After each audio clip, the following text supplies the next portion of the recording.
Hello friends, welcome back to NRISamay. This is Srikanth, your host for today's show, live from Los Angeles.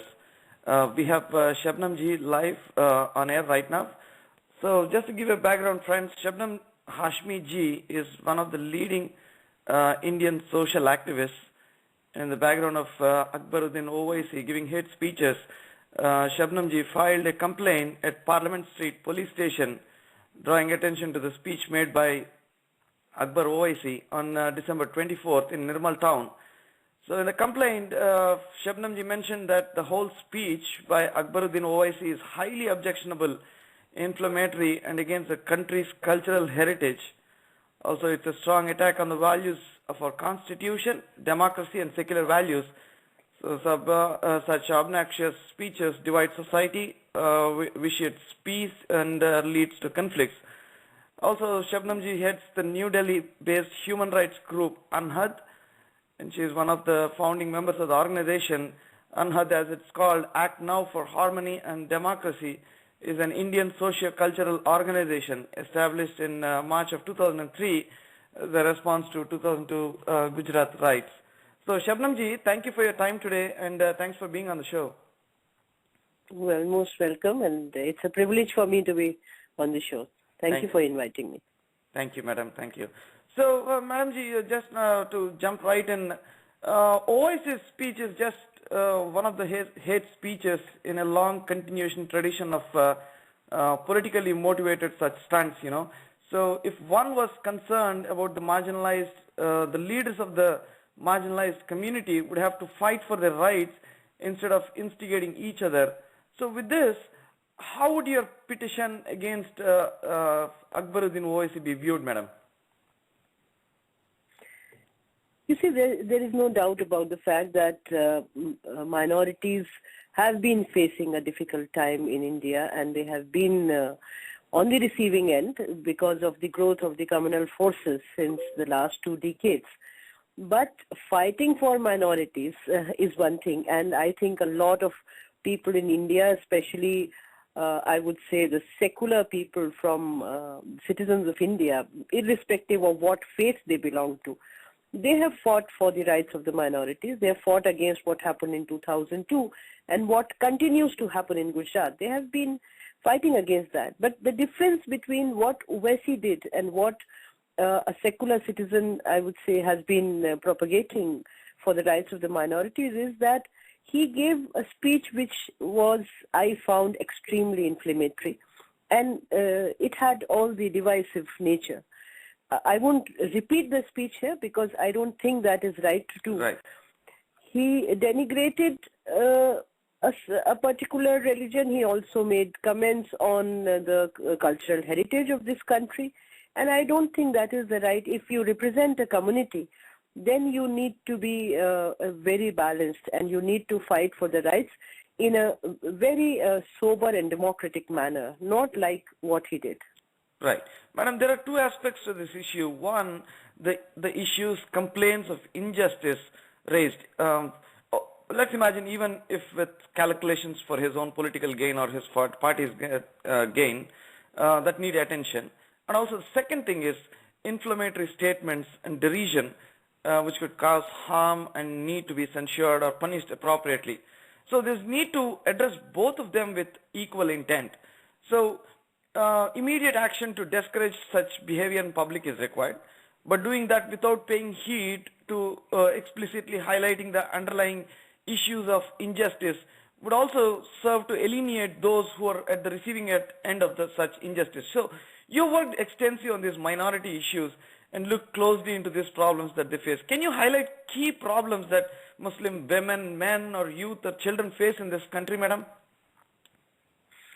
Yes, surely. One is that, after UPA came to power, UPA under Prime Minister actually set up a committee under Justice Satcher, and that report was out in 2006 for the first time in independent India, putting it in front of the Indian citizens that Muslims today in India are the most backward, whether it is their social status, whether there's economic status or educational status. These are, of course, the main concerns of minorities, of Muslims.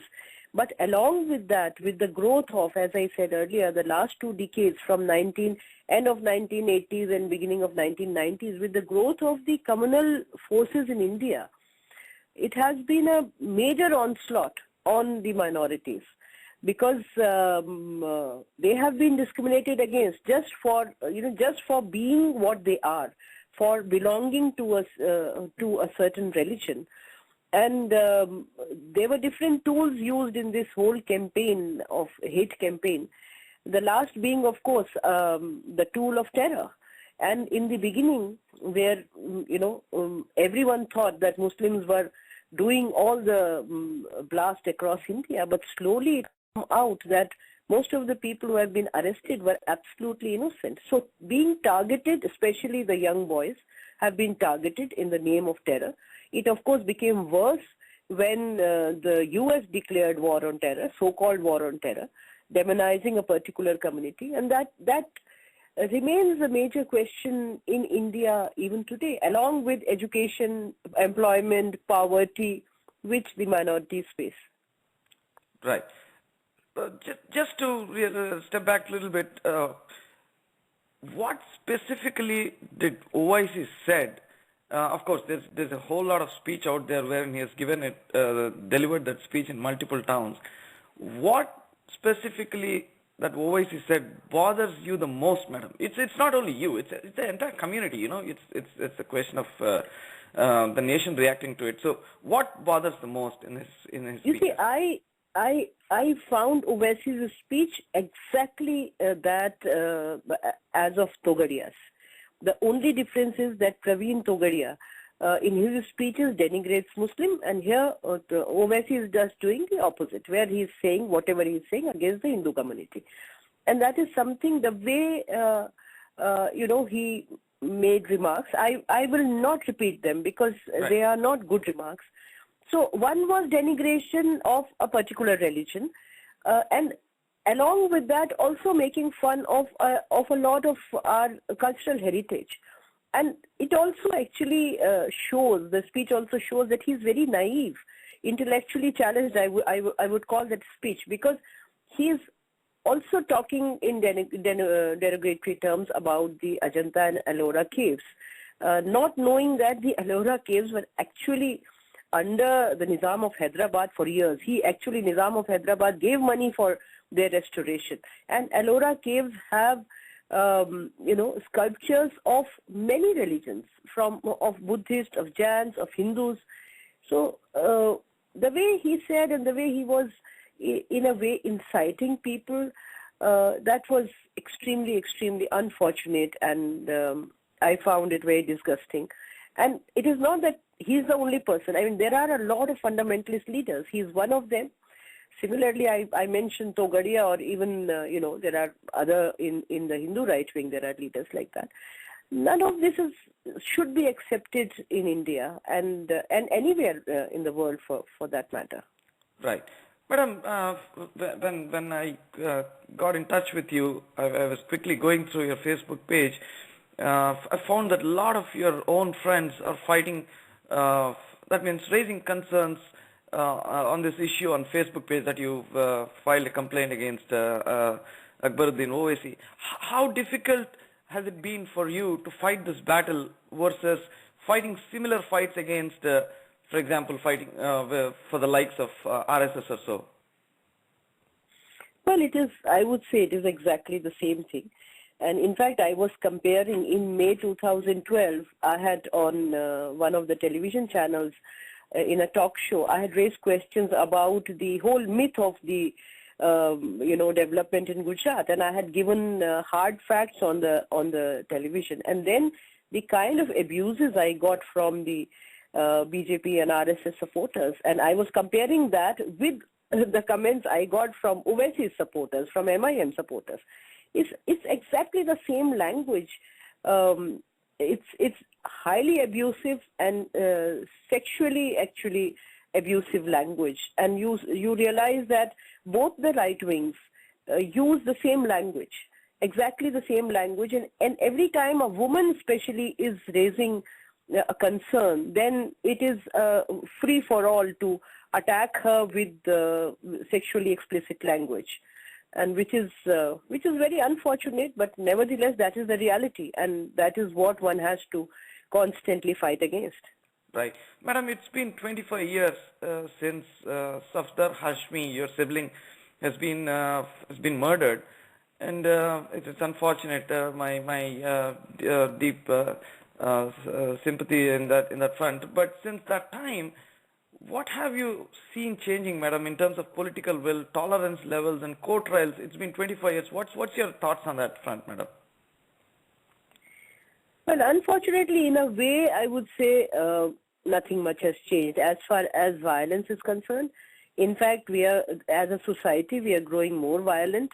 And 24 years ago, a murder near Delhi was a major shock to the people of India, especially also because Safdar was well known and a well-known artist. Right. But if we look at today, then the way violence has been promoted and has become part of the whole society, it is actually shocking. It is also a lot to do with how the whole economic reality in India is changing, and with the opening up of the doors to all kinds of multinational companies, and with globalization. With globalization, the way people are being, especially from the rural India, the way they are being uprooted. All this has made life very complicated, because once people are uprooted and they are thrown into a situation where they have many a times not even enough food to survive, then all these things become more prevalent, and that is what is happening, unfortunately. Right. Madam, again, jumping back and forth, sorry about all this, but Akbar Owaisi speech has brought out few issues explicitly regarding poverty and violation of laws. The first thing is it really true in whatever Akbaruddin has said, that poor Muslims have lost out in getting a fair share in poverty alleviation schemes in Adilabad, Anantapur and Nizamabad that he has alleged? Is this a trend seen elsewhere in India? And what's your sense on this poverty alleviation schemes not reaching out to the community, madam? Well, that is true to a great extent. And as I said earlier, the Sachar Committee report clearly showed that today the status of Muslims has become even lower than the Dalits. Dalits were supposed to be the most deprived community in India for centuries, but now Muslims are economically, educationally more backward. I personally work, and Anhad works in very remote areas of India. In Bihar, we work in Purnia and Araria district. In Haryana, we work in Mewat district. And in Kashmir, we work in Kupwara and Baramulla districts. Especially if we are talking of Haryana and Bihar, the conditions are very bad. The literacy rates for minority women are less than 25%. And poverty is, the extent of poverty is that much, especially in Bihar, that it is unimaginable. It is unimaginable for somebody who lives in a city. If we are able to provide through our vocational training, even if the women are able to earn 500 rupees a month, they think it's a major achievement in their lives. So you can understand what must be the conditions. In whole villages, you do not find even one brick house. There are villages like that they are all kacha. So conditions are not very bright at all. And minorities, as well as Dalits and Adivasis, I would say, are quite economically backward. So in this context, what's worse, ma'am, in India, being born as a poor, or being born as a poor Dalit, or born as a poor Muslim, or a poor Christian or Hindu? What's the worst part of being in India, madam? I think worst, of course, is being poor. Mm-hmm. And on top of it, if you are a Dalit or a Muslim, then the life becomes much more difficult. There are no two opinions about it. But what I think is very different in India and in other countries, that while for working with the poor in India, most of the organizations are dependent on funds from other countries, because people do donate. In India, that philanthropy is yet to develop. The middle classes, the upper middle classes have yet to come to terms with that it is your duty. If you have achieved something in your life, it is your duty to share your wealth with the poor, to help them. And I think that is something which is beginning now, but still lacking a lot. Right. There's a lot of control on that front also. Also, while we were talking, we had Usha from Hyderabad who said, I think the worst part is being educated and aware and totally helpless at doing anything. So that's the comment she has just posted on Facebook. So I just wanted to bring it up. I was asking what's being worse, and she said that the worst part, even worse part, is being educated and being aware and totally being helpless doing anything. I think that's a good point she's raised. Also, madam, I wanted to ask you, let me bring up the other perspective that he has brought in on the context of why he had to deliver such a speech. And of course, these all reasons might be, but still wanted to bring it up. Why did the government not rule out expansion of the temple next to Charminar when it is against the law to construct anything within 100 meters of a national monument? Why could it not enforce the same even after High Court ruled that status quo be maintained? So what's your take on this, madam? That's really something that the government has done wrong, and he's using or pointing these episodes of violation in order to instigate, Well, I totally agree on that point, that there is, in fact, the High Court itself said that you have to maintain the status quo, because if there is a heritage monument, you cannot build anything close to it, 100 meters close to it. But that has been happening across India, and it is actually one of the strategies to make a very important monument disputable. That is what the RSS and VHP has been doing in India. When I said that the communal forces are growing, this is one of their strategies. But despite that, you see, Akbaruddin Owaisi is not probably the only person who has raised this question. There are thousands of people who are fighting against the mindset of the RSS or the divisive policies of the Sangh.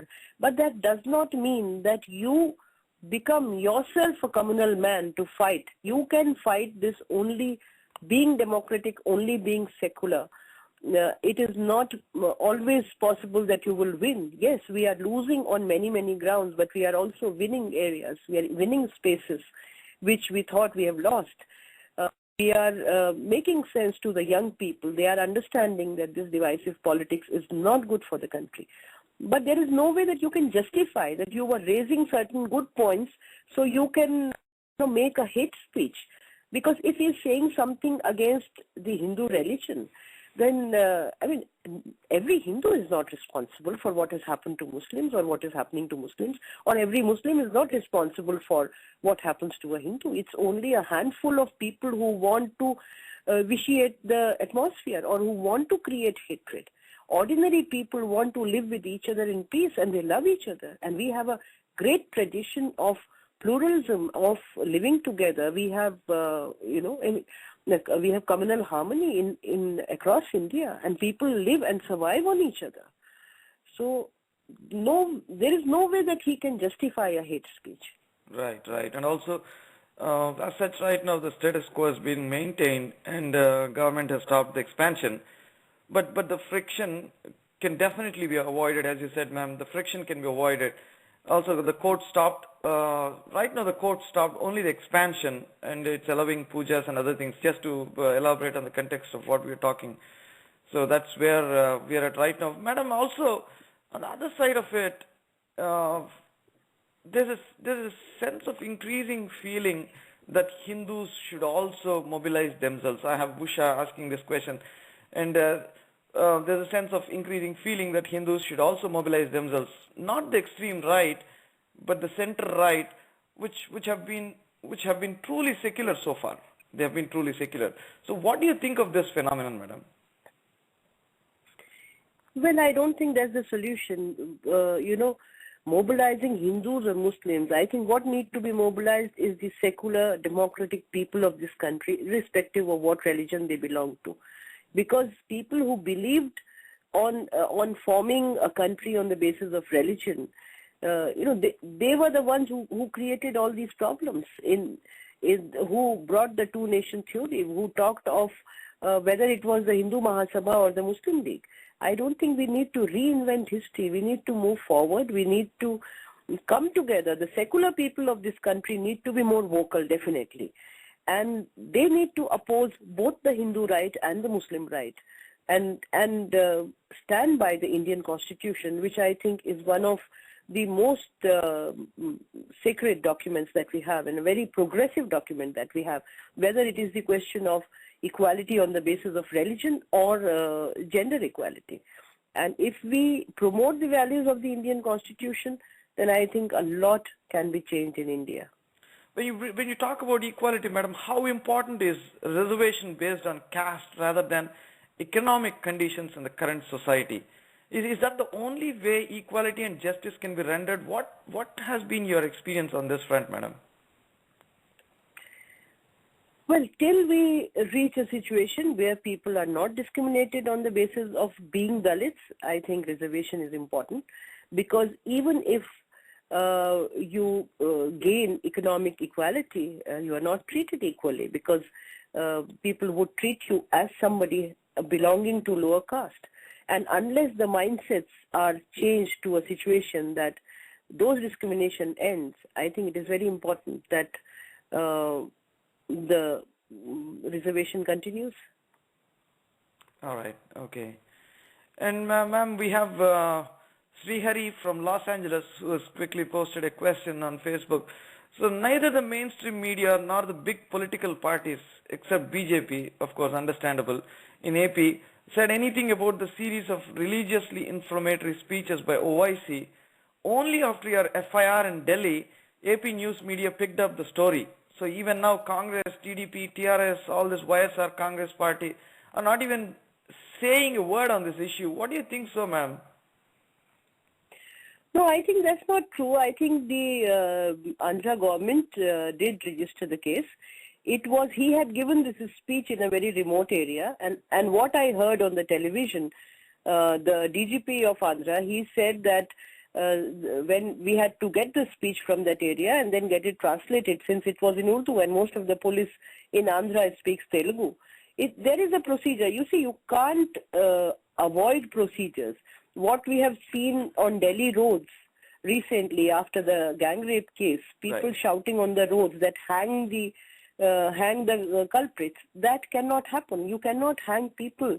We are not Taliban. We have to, as a civilized society, go by the rule of law and follow the procedures. And I think it took a few days. And after that, the case was registered. It has been registered in Hyderabad. In Delhi, it has not been registered so far, because I had asked the police to register the case under 153A, which requires, the law requires permission from the government.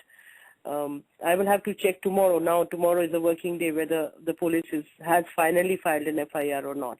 The complaint is with them. It is moving from one place to another, but it might take a few more days.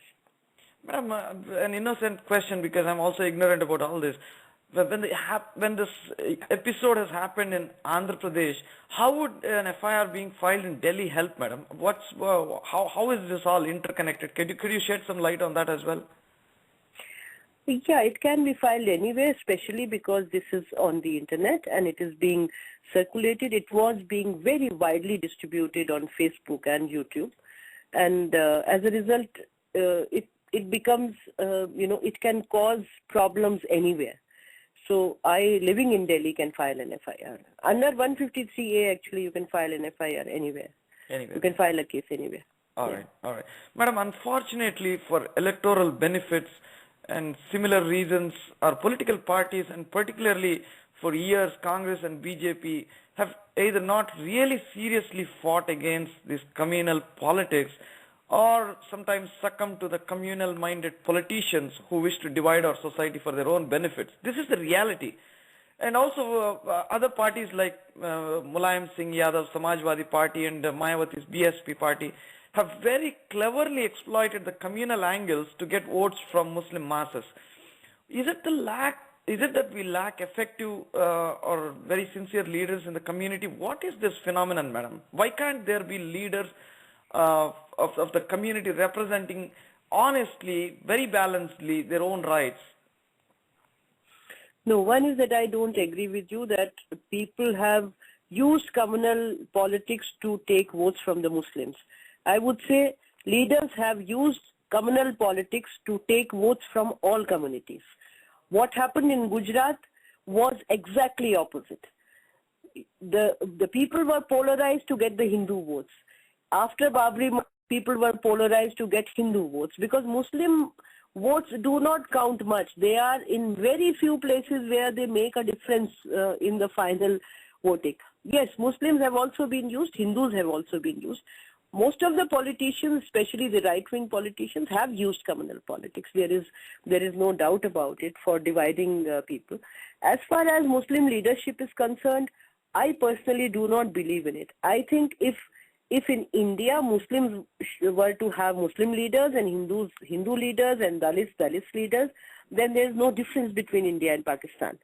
The partition happened because a certain section wanted Hindus to represent Hindus and Muslims to represent Muslims. I think for Indian Muslims who stayed back, for them Nehru was their leader, Gandhi was their leader, and all subsequent leaders were their leaders. And I don't think that we need leaders based on religious communities. What we need is secular leaders who would represent the demands and aspirations of every single community, whether Muslim, Hindu, Parsi.